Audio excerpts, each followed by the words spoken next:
world. Oh my goodness. Honestly, it is carnage here in the studio because we've been joined by our wonderful guests. Oh my goodness. This is the moment we've been building up to since last September, really. So we are now going to announce live on air, exclusive to the entire world, who the charity is for this year's Run the Ring 7. And you're hearing it first on Rattling Dubs on VDubRadio, folks. And I'm not going to announce it, actually. I am going to hand over to our wonderful guest, Hilary, who is going to tell you who they are. Hilary, thank you for joining us. Over to you. Thank you, Vic. Good morning, everybody. My name's Hilary Armour. I am CEO of the charity Dogs for Autism. And we are...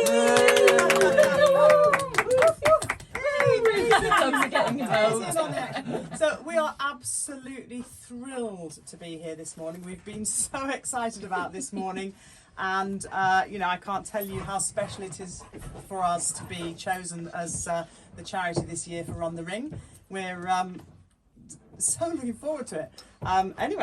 Good morning. Hello. And hello from Daisy, who is a fully trained assistance dog, golden retriever, and JJ, who is a 6-month-old golden retriever trainee puppy who is now trying to play with Daisy on the sofa. It's getting a bit crazy in here, everybody. If you can hear the microphones bashing about, it is dogs everywhere. It is absolutely fantastic. I love it. Oh, they're such beautiful dogs. So we've got some questions for you this morning, Hilary. We are super, super pleased that you are this year's chosen charity, and absolutely can't believe you managed to make it here to the studio as Amanda nearly gets her eyes taken out by the microphone. So we do have some questions for you, if that's okay, this morning. So I'm sure all of our ringers out there and everyone else locked in around the world are wondering, how did a charity that supports people with autism and gets dogs to train as assistance dogs, how did that all start? Well, it started, as so many charities do, with personal experience and lived experience. So my son Marcus and Daisy, who's with me on the couch here, is his 5-year-old assistance dog. My son Marcus has autism, my background, I had my background in music and music education, but I was also a dog trainer. It was my hobby. And when Marcus grew up and we knew that a dog would be really suitable for him, I looked at the charities around the country who provide autism assistance dogs, and really there were very few, and their waiting lists were closed, or we lived too far away, and it became obvious really quickly that actually we just weren't going to be able to get one from one of the charities because they were just oversubscribed. Yeah. So I actually trained his first dog myself, kind of not knowing it was a thing. It is a thing, you can do that, but I got some sort of help from some people in the field, trained, and so many people, Vic, I can't tell you how many people would come up to us and say, where did you get your dog? We're desperate for an assistance dog, we can't get one. And it just occurred to me, this is something that not only I probably had the skill set to do, because I was by that time an autism teacher, I had a dog training background, but also Marcus could get involved in that, and something for Marcus for his future too. So, it's been it started off as quite a small family thing, and it's grown somewhat, and we're very proud to be doing this on a national basis now. That's amazing. What a great story. And as you say, a lot of charities do start from that point of personal experience, and the fact that you've been able to bring both of your skill sets together and bring these dogs to the rest of the country, that's just amazing stuff. And they're so playful. Obviously they're not on duty at the moment, so so JJ is a 6-month-old puppy, and Daisy isn't a puppy at all, but is thoroughly enjoying the fact that I'm busy talking to you, and JJ is trying to start a big game. We're just over here trying to calm them down. Yeah, and exactly, yeah. Thanks a lot, John. So John's over there not calming the dogs down, and that's fine because they do have their jackets on at the moment. So maybe we could take their jackets off, actually, guys, and then they can relax a bit, because there are sort of rules for jackets on and jackets off, which I can talk about later if we get the chance. But there can be carnage over there. Right. Great. So, what was the question? I've got some more questions. Yeah, the dogs are really distracting us this morning. It's great though. I love it. So, I guess the first one is, what impact can a trained dog have on the life of an autistic person? What's the main thing that they bring? Well, that's a great question, because if you ask what impact a guide dog can have on the life of a blind person, it's quite obvious. Yeah. Or perhaps, an epilepsy alert dog or a disability assistance dog who can open doors and give your wallet to someone, that type of thing. So an assistance dog, what separates an assistance dog from an emotional support dog is that an assistance dog does tasks to mitigate the disability of the disabled person. Now, everybody knows that dogs have a therapeutic part to play in our lives. No one would ever have a pet dog otherwise, because they're smelly and they're naughty and they're kind of, but they're lovely at the same time. So our I think the audience here is, the John Aidan are not actually getting calming influence on the dogs. I think they're making the dogs the opposite. Yeah. Well, I'm trying to take my CEO of Dogs for Autism hat off and put it to the side, and not be like trying to jump in. We'll just let them relax. They're being good as long as they don't start actually chewing. Well, Daisy won't, but JJ. Oh, JJ's got the door stop, everybody, and he will actually chew that, so you might want to take it off him. JJ is a puppy, so we just have to keep an eye on what he might do. So, so we were talking about what a dog can do. Well, so one of the autism is a neurodevelopmental condition that affects people in different ways. There are similar features to autism. People will share similar features, but you meet one autistic person, you've met one autistic person. Okay, so everybody's different, so we have to, it's very bespoke. How is a dog going to help that person? So the kind of things our dogs can do are all of our dogs learn deep pressure therapy, so that when somebody's becoming kind of dysregulated emotionally, the dog will lie on them and help them to sort of re-establish themselves sort of in time and space. It helps the vestibular system, if anyone's interested in how that works, but it works amazingly well. Also, dogs can lead people out of a busy environment, a busy building, if people start to be overwhelmed. They can help, particularly our teenage partners. We do a lot of road safety awareness with our dogs, so that they actually won't walk into a road unless they're given a magic word. Not quite the same as a guide dog who won't walk into the road if a car's coming. We don't teach them that, but we teach the autistic partner, when they've got their dog, that actually before they cross the road, they've got a whole set of things to go through, and the dog will not cross unless that has started. Because actually, when you're out and about, I don't know if you've ever anyone who might be able to relate to being in an environment where, for whatever reason, you're so overwhelmed that you're not quite aware of what's going on around you. And for some of our autistic partners, it's like that when they go out and about, when they're having to manage all of these sort of sensory input that's going on around them. They're having to process that. It can be quite difficult to think about danger awareness and things. So the dogs help with that. What else do they do? I can just hear all my colleagues in the background going, oh my goodness, don't forget to talk about, I know.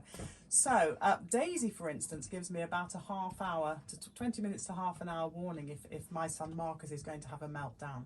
Wow. This is quite unusual, and it's something that we're working on and doing quite a lot of research about. How do dogs know? Is it scent? Is it behaviour?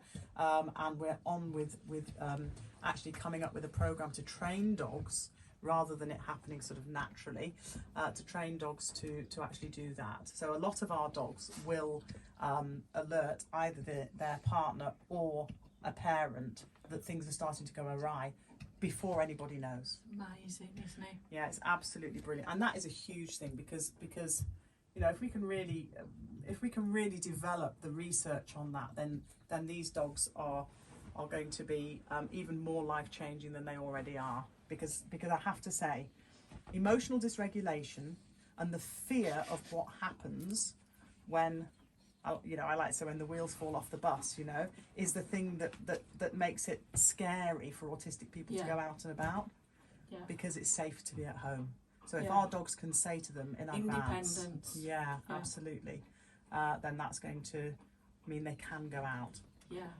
Yeah. It's absolutely amazing stuff. So how many people roughly have your dogs supported already? Well, we have, we've got around about, I'm trying to think because, not every dog makes it, but most dogs do. So we've got around about 35 dogs altogether in the charity, either in training or qualified. Some of them are very young puppies. I mean, our newest puppy is 8 weeks old. Oh, wow. They go right through to qualified dogs. We've got about 18 fully qualified dogs. We're a young charity. We've only been going for, we're going into our 5th year. We're cracking on, and we can train between 10 and 15 dogs a year if we can get the funding for it. We've got the infrastructure to do that. Which brings me on to the next question, which is how will the money raised from Run the Ring this year support you as a charity? Well, I think we've thought really, really carefully about this, and obviously we've chatted to John and Amanda and the Run the Ring team about this, because we can use money in lots of different ways within the charity, but we've decided what we'd like to do, and Daisy completely agrees with me. Daisy wants the money. Daisy's like, give it to me. I want to go all the days. Give it to me. Daisy's like, I'll have some treats. We would like to train a dog, sort of with the funds that we get from Run the Ring. We're going to get a puppy. We're going to call the puppy Dubber. Yay! Can't wait to meet Dubber. Daisy's excited too. What do you think, Daisy? Dog.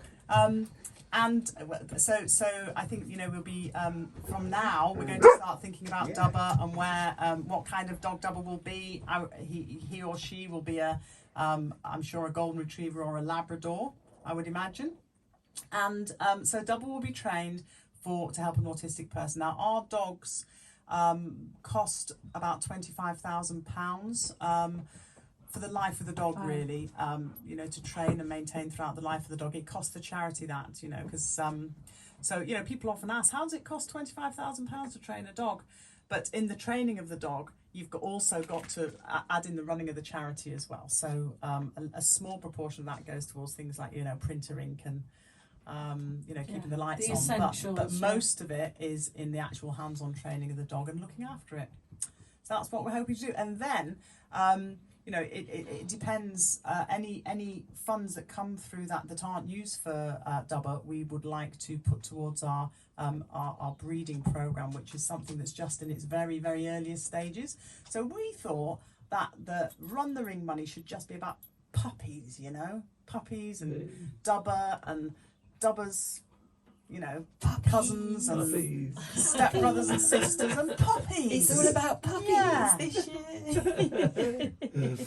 That's awesome stuff. It's so exciting, and to be getting a puppy called Dubber, that is super cool. I can't wait to meet Dubber. Really cool stuff. There is no doubt that Dubber will be running the ring.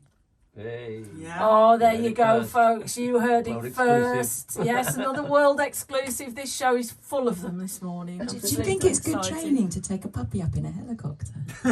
Oh my goodness. We can get some little ear defenders. They do it in the armed forces, don't they? Yeah.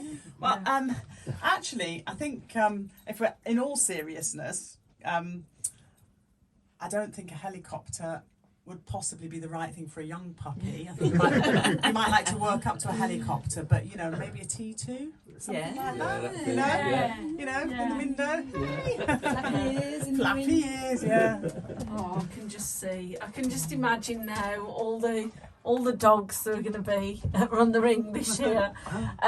So what are you most looking forward to about being involved with Run the Ring then this year? Gosh, where do I start? I mean, learning about Run the Ring and how it works and the fact that it's not just the day of the event. You know, there's a whole build up to it. And what are we looking forward to? Okay, we're really looking forward to building relationship with everyone, with the guys and with the people who are going to get involved. And you know, that's very important to us. But also the day itself. Oh my goodness, that's going to be so much fun.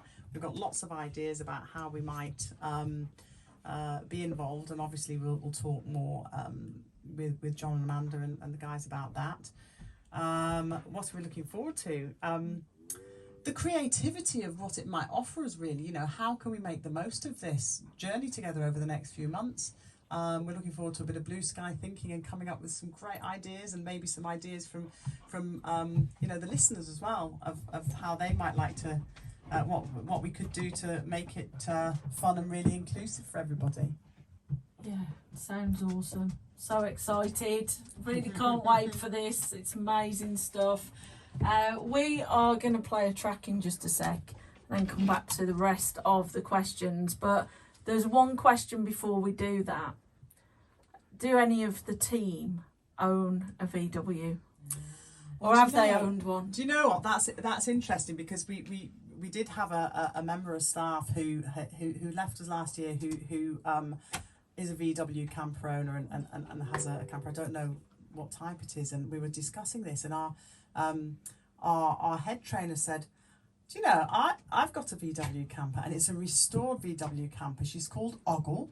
Okay. Oh, that's a lovely name, Ogle. She is a 1973 2-litre automatic T2. Oh, wow. Oh, very nice. She is. I've got a photograph of it here. I don't know if you can actually put it on the chat or something. I can send it to you. And we're going to have some photo shoots with Ogle, with the dogs and the jackets and things like that. Oh, I'm looking at the photo. Ogle is absolutely beautiful.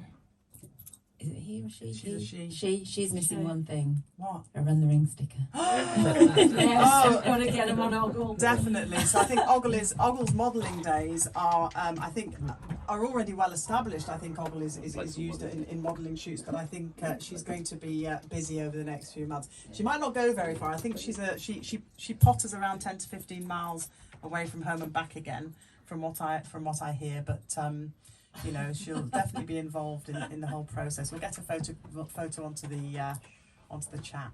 That's awesome stuff. Amazing stuff. Right, shall we go for a track?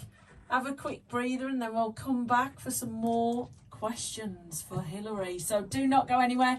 Let's see some of the thoughts as well about this charity in that chat room. You can also text us 07501 555 444. And Amanda's got something else to add. I think we need a little bit of a break. I've been reading all the messages in the chat room. Yes, quite emotional. There's quite some stories in there. We're gonna read as many of them out as we can in just a sec. So now we're gonna go with an awesome track, a bit of Midnight City by M83.